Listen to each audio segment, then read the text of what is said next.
All of you are welcome to the program. My name is Precious Anyebe. Today is a special program as we celebrate International Women's Day 2026 and look forward to Mother's Day this Sunday. We are honored to have with us a woman who is not only a mother but a nation leader, an advocate for women in agriculture, and the driving force behind one of Nigerian fastest growing cooperative movement. And she is the president of the Nigerian Women in Agriculture Business Cooperative Limited NiWAB. And you know what, we will also under leadership, NiWAB has grown from just 5 states to 36 states, but actually powered by over 200,000 affiliated women and huge agri entrepreneur with one united vision. Our tenure has delivered remarkable tangible impact. She marked access and she secured a landmark guarantee offtake agreement with the federal government through the Nigerian Commodity Exchange of nationwide cultivation of proprietary crops by women, and this will finally establish price stability for farm product, solving the problem that has plagued Nigerian farmer for generations. Capacity building through strategies partnership. She has such training to equip over 7,000 women with skills across agricultural value chain, and also from a local workshop to international program in Ghana, Africa's, Algeria, and also in the United Nations General Assembly in the New York. Okay, she is also putting finances, and she also secured input financing for 540 acres of rice, producing through Nigeria food, and established closer farming across multiple states. Infrastructure development, and under a watch, NiWAB has installed feed me unit in Imo, Delta State with fabrication of 50% complete for 2 additional units in River State. A NiWAB training school has also been established in Bauchi in Bayelsa alongside demonstration for farm and for also cassava stem multiplications and yam seed production. The strategy partnership, she has signed agreement with Live and Regional Development Commission. These and also Soya Excellence Center and a global institution position the NiWAB as a formidable force in Nigerian agriculture. A global recognition, she has represented Nigerian women farmer at the International Africa Trade Farm in Angola, Algeria, in New York, and led members of 2 training visits to Ghana and in 1 Africa for the Rice Master Training Program sponsored by GIS. And in 2026 already celebrating the large-scale granite cultivation launch in Jigawa. Nationwide, bambara nuts and cultivation underway. A World Bank project in the pipeline. The launch of an online facilitations program giving every woman a stake as a co-owner of NiWAB. But beyond this title and achievement, she is also a wife, a mother of 4 beautiful girls, a teenager, a triple toddler. So she understands firsthand the beauty cures of balancing motherhood with nation building. Please join me and give a warm welcome to our incredible Lady Gracetiti Fredson for this wonderful section we have today. Welcome to the program. Thank you. It's good. It's a pleasure to be here. Thank you so much for joining us today on as we celebrate mothers, and also this weekend we want to say a special Mother's Day to you in advance. So mother and leadership, as a mother and a nation leader in agriculture business. So how have you been able to balance the responsibility of motherhood with leadership? Let's go on a break. When we come back, the conversation continues.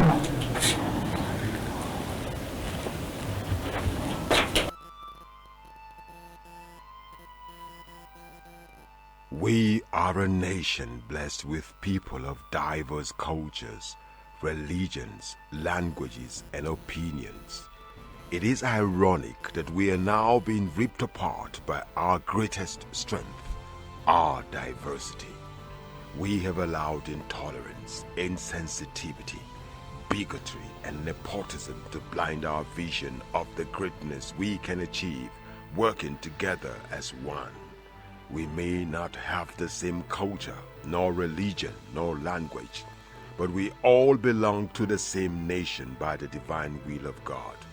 We did not choose to be Nigerians. Nigeria chose us. This nation is our divine heritage, and if we open our eyes, we would realize that what divides us pales in comparison to what unites us. And by the comparison and conciliation of our differences, we will grow until our differences disappear. Our unity cannot be wielded by mere declarations, nor do we get unity by ignoring the questions that beg for answers. We must celebrate our diversity and debate our differences without fracturing our unity. Our strength is not in our numbers, but in our unity, because even the weak become strong when united.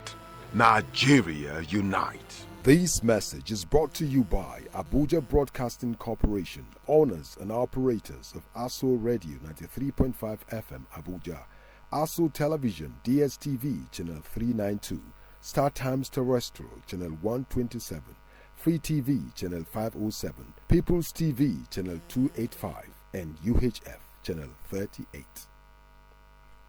Oh, thank you for joining us. Welcome back from the short break. Let's go straight to the point.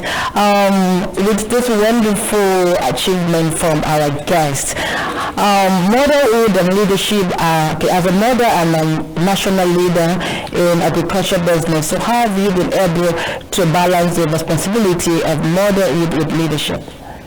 Thank you very much. It's a very eventful situation, but I'm blessed. I'm a wife, I'm a mother of 4 children, as you have rightly mentioned, 1 teenager and triplet toddlers. And my home is my first ministry. For everyone, our home is our first ministry. Balance is possible because I have a very strong support system. I have a husband who is actually my first fan. I love it. He's actually my #1 fan. He believes in this vision. There's a vision, my vision as the founder leader of NiWAB, and I also have my parents, of course my children that I've mentioned, and dedicated staff at home. We create an environment where I can lead without feeling guilty that I've left my children to the nation building for the whole country. And of course, NiWAB itself is structured as a business enterprise, not as a one-woman show. We have executive across the various levels, from the national right to the world level, and over 300 women across the 36 states plus FCT. We believe in building a formidable generational company. So we're not just a group of women, we're a registered institution, and that we share ownership. So like a cooperative society is jointly owned and democratically controlled. That means I don't carry the weight alone. Like as I'm here now, activities are going on all across the country. So motherhood has taught me to delegate leadership, and it has also taught me to trust. Just to buttress this, by 15th of this month I'll be going on 2 weeks vacation, and and someone will be standing in for me as the acting president. So that's the kind of structure that made motherhood easy for me as a leader. And I want to say that kudos to your husband for the support, because I encourage young women who want to get married, always professional ladies, especially, before you say yes to the man, as you agree to your vision, it's not about love this time. You need to support your vision, you support your ministry. As I was about to say, okay, with when Ambassador Easter Audi on my show, make some get your brother husband of that support. So I want to say kudos to your support to your husband for that encouragement. Now, the power of mothers, in the view, what unique role do the mother play in shaping the future of a nation like Nigeria? So mothers are the first teachers, the first economics, and they are actually the first farmers. A child learns resilience, watching their mother work the land to put food on the table. A daughter learns leadership. My daughter always tell me if I'm working from the home and she's watching me, she'll tell me, I'm learning. She's a teenager, but she's learning. She learns when our daughter learns when we organize things, not just in the office, but the way we organize even the kitchen. Our daughters learn all of that. And of course, our sons learn respect when they see the way the husband treats us. So these are the things that we learn, these are the unique role that mother play in the family. When a woman is empowered, when you empower a mother, you empower a household.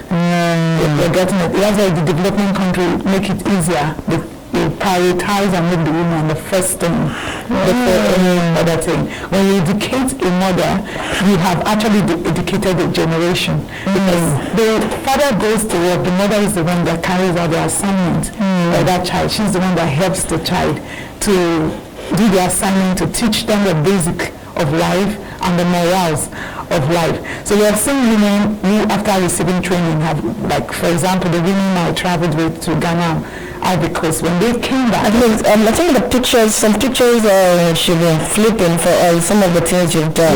Some of the pictures, I don't know if you've seen it. Yeah, I can see some of the pictures. When they came back, they had to train. A good example is one of the ladies I traveled with from Washishi, LG in Niger.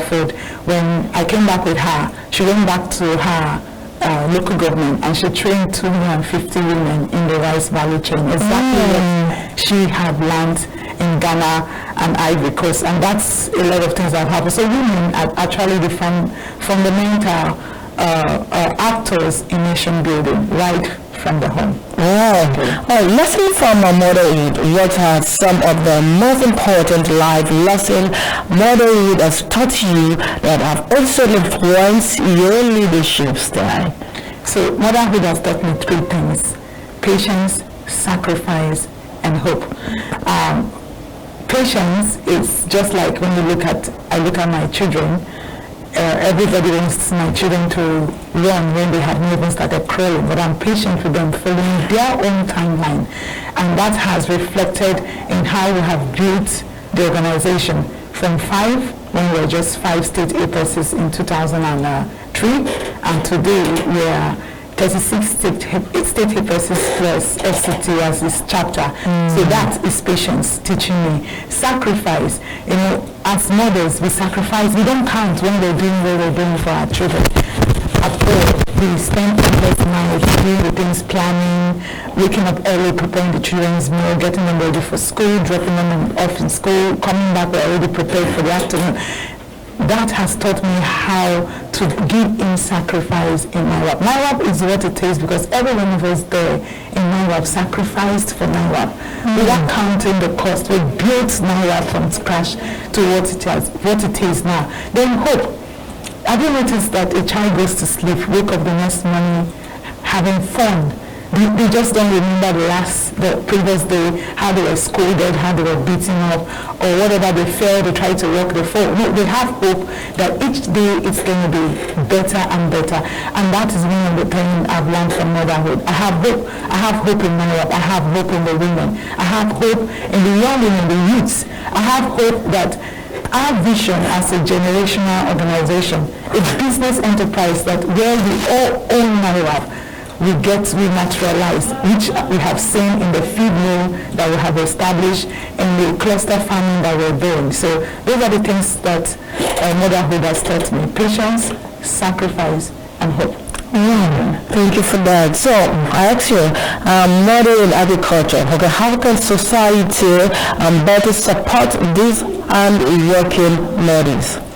Okay, first of all, the society needs to recognize that the role the mother play in the farm. Now we're talking about they need to recognize our effort as real work. You know, I watched the movie where the man was asking his wife with 5 children, what do you do all day?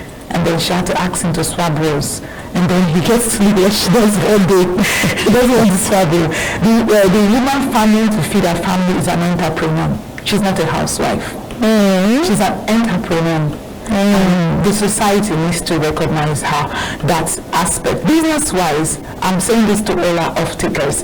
When they come to give us inputs, they call it input, I call it counterpart input financing, because the woman that is farming, that you're giving those seeds, fertilizer, herbicide, pesticide, and implement, she's giving, if we calculate the economic value of this input, it's actually 49% of the whole input, because she's giving land.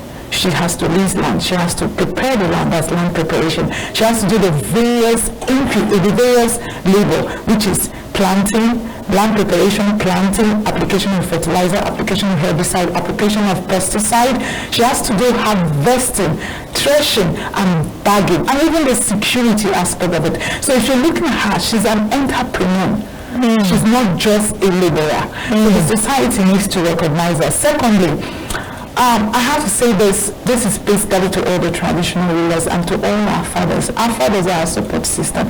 When I say support system, please do not look at it like we're the inferior person. No, it means that you are the lifeline. If you remove the breathing apparatus from someone who is on life support, they die. So support doesn't mean you're lesser. Support means you're the foundation. So I'm saying this to our he for she, our husbands. Teach your sons that they should give land heritage to the women. That is the support we can give as a society. They give land heritage to their daughters, to their wives, so that it becomes an asset to them and makes it possible for them to get loan from the bank. Because that is one of the lacuna we women face. When we go to the bank asks us for landed property as collateral, and we don't have it. So it becomes impossible for us to access funds. So make it possible for us. Let's start drilling that into our young boys. It's not, when we give it to us, it doesn't mean our husbands will take it away from us. No. It means that we have added value to you, to the system, because then we can easily access loan to carry out our agricultural business and go from that smallholder farmer and upscale to the big farmers like Dangote. Then for the government, what the government can do is to put in agricentric financial model that is suitable for women. You're getting it. So right now, what we have now, we do not have in place any agricentric commercial model. There's one that came up recently by BOI, but when I look at it, how many women in the rural community can have what you call business plan in place? They don't even have an email. Or how many women can do feasibility studies? Or you ask them for CVs. That's not agricentric. That model is not agricentric. So those are the things that the government can enforce on the financial institutions to do. Of course, all the other things the government knows is to ensure that we have power, we have electricity, but I'm not going to talk about that. I'll talk about what I know that this that I've asked is something that they can quickly work on and do. And then fourthly, they need to work with they need to invest in infrastructure. I'll use this to appreciate one of our partners, that's Nigerian Content Development Monetary Board.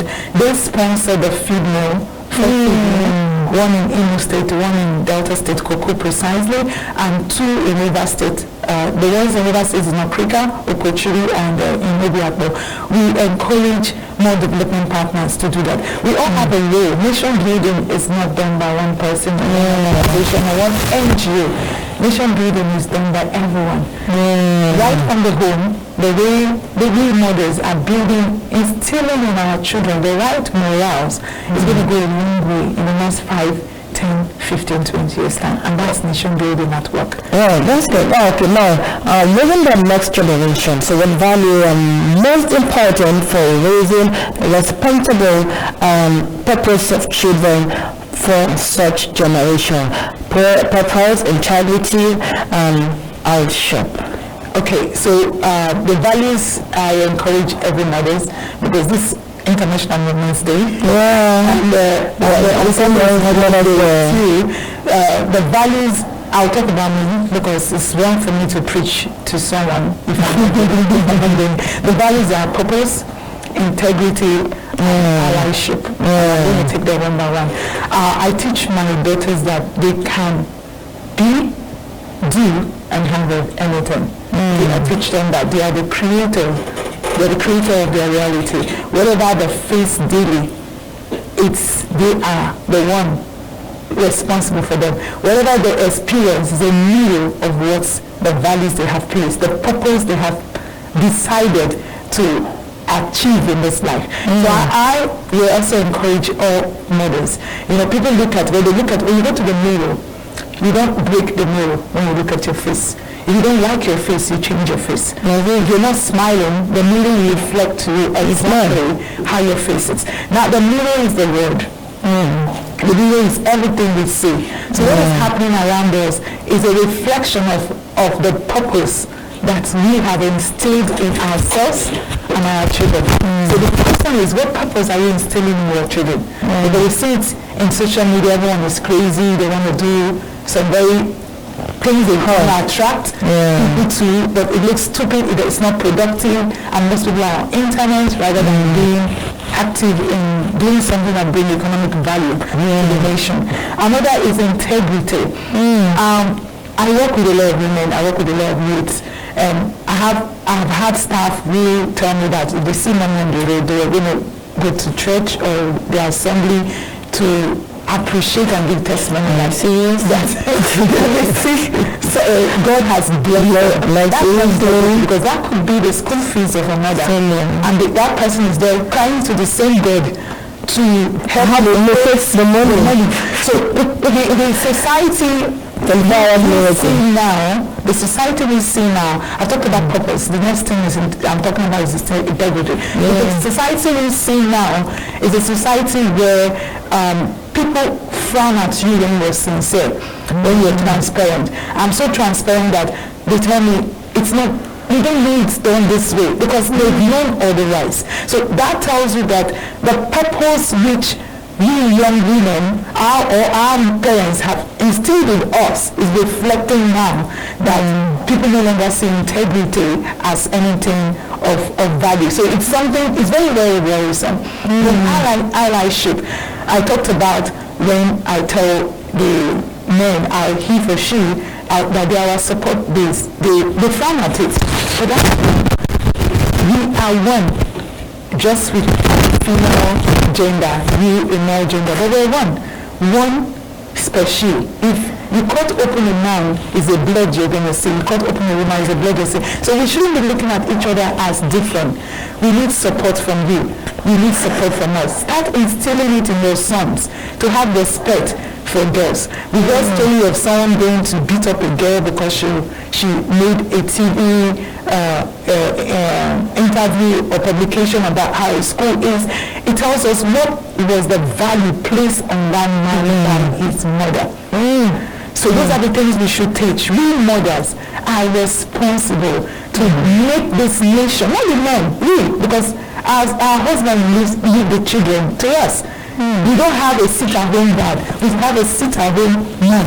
Like the men are working. My husband is working. He sees us once in 2-3 months. I'm the one with the children. How my daughters turn out is my responsibility. If they go about beating other girls and boys, that means the purpose, the integrity, and the allyship that I've instilled in them. So we are the ones responsible, and we hold ourselves responsible for that. So before I'm talking to you, I'm telling you what I'm already doing, and I believe a whole lot of mothers like me are doing the same thing. Thank you for teaching them good moral conduct. Thank you so much. As we approach closing, challenging mothers first today. What are the biggest challenges mothers face in Nigeria today, and how can government and society help out? Thank you. So first thing, the challenge we face is economic pressure. Whether you like it or not, you have to pay school fees. So if you don't have any passive or income coming in as a mother, and you have to support your husband, it becomes a pressure to the mother. And then another challenge we face is unsupportive structure. When I go to farm, we don't have crèche in the farm. I see in my farm, I told myself we're going to change that. Mothers carry their babies on their back with big basin farming. I encourage all farm owners, especially the large-scale farm owners, you need to start putting into place supportive system structures for women, nursing mothers, to have section in between to nurse. The oil companies have it, the banks have it, the ICT companies have it. But when it comes to agriculture, because that's the area I'm talking about, we do not have such in existence. We need to start looking into that, giving women those supports, because they go through a section that our counterpart do not go through. You look at childbirth, childbearing, and the rest. Then maternity leave. In the oil company, they give maternity leave 3 months, but they don't give that to women farmers. I know they look at, we don't have the money for that, but believe me, at the end of the day, it's going to bite us. If that woman leaves that child unattended because she needs to come to work without at least weaning the child to the extent she should wean the child, that child will become a terror in the society in future. So we need those supports from the society, we need it from the government. The government needs to look into it to see how they can help us. I talked about creating mother-friendly agricultural policies that has to do with our finances. I've already spoken about that. That's having farmer-centric financial models that is gender-friendly. For example, they give us loans, and with agricultural loan, consider the cycle of the loan. Let's pay back the principal in 6 months and the interest after the principal in 12 months and the interest after 6 months. Those are agri-friendly loans that are friendly for the women. I think those are the things. Then of course we NiWAB already doing we train our women with source for training. So I'm not just telling the government and the society and excluding us as an institution. We source for training for these women we have trained so far 7,000 women who are various partners in the various agricultural value chain. Thank you. Now, as we get closer for the day, lastly, second to this, message to an unappreciated mother. What would you say to mother if their sacrifice go unnoticed as we wind up for the day? Thank you. Our mothers, we see you. I see you. Your children see you. The meals you prepare, the affirmation you make, the prayers you make, and the sleepless nights you stay awake. None of these are wasted. We are building legacy in ways you will never know. And I also encourage you to find a community, a supporting a community. NiWAB exists because mothers like you came together to form a stronger, formidable economic structure. So I will encourage you to go ahead, look for supporting communities, women in agriculture. Don't work in silos, don't work alone. We're all in this together. You're not alone. Keep going. That's what I'm going to tell you. Oh, thank you so much. At least as we wind up for the day with this last question, we have a milestone which I would like you to say, which I want her to put the picture for you to say what a coordination to Professor Ogu, which I guess I get the name is there. As you answer this last question, I don't know, Shoke, what is your word to her? Let's wish her happy International Women's Day. Because she's watching, she told me, Precious, I want to be on your show. Can we hook up with Zoo? I said when I get to Aso TV, I will ask, because personally told me they're working towards that. She and I think Ambassador Esteldo and some other African women were supposed to be part of today's conversation, but we're going to say congratulations to her. What will you say about her as you round up with the last question for today? Happy Mother's Day to you, Ma. And you have done so much. That is why you got this position.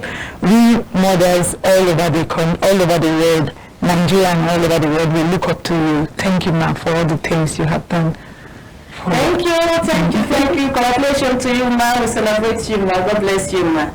So now to you, your last question as we sign out for the day. Our Mother's Day message. So what special message will you say, would you like to say, to share with mother across Nigeria and beyond? As we just saw a milestone for one of our Nigerian who were making the run in national and also across. So happy Mother's Day to everyone. So what will you say to her, and what's your last message to our viewers out there? So my last message to all women is happy Mother's Day to every woman who has ever nurtured a child, a farm and a dream.